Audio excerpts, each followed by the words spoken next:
আসসালামু আলাইকুম বন্ধুরা, সবাই কেমন আছেন? আশা করি ভালো আছেন। আপনাদের দোয়ায় আমিও ভালো আছি। তো এই প্রতিবারের মতন নিয়ে আসলাম আর একটা ভিডিও আপনাদের জন্য। তো এই আজকে চলে আসলাম লাল দিঘির পাশে একটা মসজিদ আছে, সুন্দর একটা পার্কে আছে মসজিদের সাথে। এটা অনেক বড় একটা এরিয়াটাতে জগিংয়ের ব্যবস্থাও আছে, মাঝখানে পুষ্করণী। তো এই চারপাশটায় আসলে বলতে গেলে অনেক সৌন্দর্য, অনেক মনোবেশ পরিবেশ। একটা ফ্যামিলি নিয়ে আসা, বন্ধুবান্ধবকে নিয়েও আসতে পারবেন।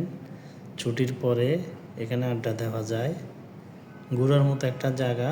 চারপাশটা যাদের আশেপাশে বাড়িঘর আছে তারা তো প্রতিনিয়ত এখানে আসে, এমনকি জগিং করে এসে সবাইকে নিয়ে গল্প করে বসে, মানে আলাদা একটা আনন্দের বিষয়।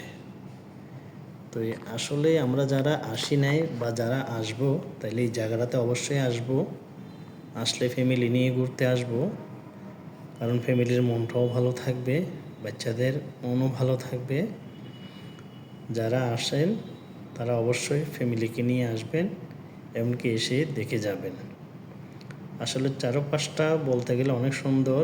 মাঝখানে পুষ্করণীর চারপাশে আবার জগিংয়ের ব্যবস্থা আছে। তো যারা আসেন নাই তারা বলতে পারবেন, আর যারা আসছেন তারা অবশ্যই জায়গাটা চিনবেন।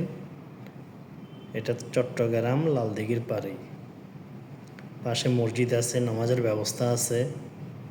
চারপাশে সুন্দর সুন্দর ফুলের গাছ আছে, সবাই দেখতে পারবেন এগুলি ঘুরে। এখানেও বসার মতো জায়গা আছে ভিতরে। তো আসলে আমি আসছি যে দেখার জন্য। সবাই বলে জায়গাটার পরিবেশটা অনেক সুন্দর, শান্তশিষ্ট জায়গা। সবাই বসে এখানে বন্ধুবান্ধবকে নিয়ে আড্ডা দেয়, এমনকি মনটা অনেক শান্তি হয়ে যায়। তো দেখুন সবাই এখানে বসে আছে, গল্প করতেছে।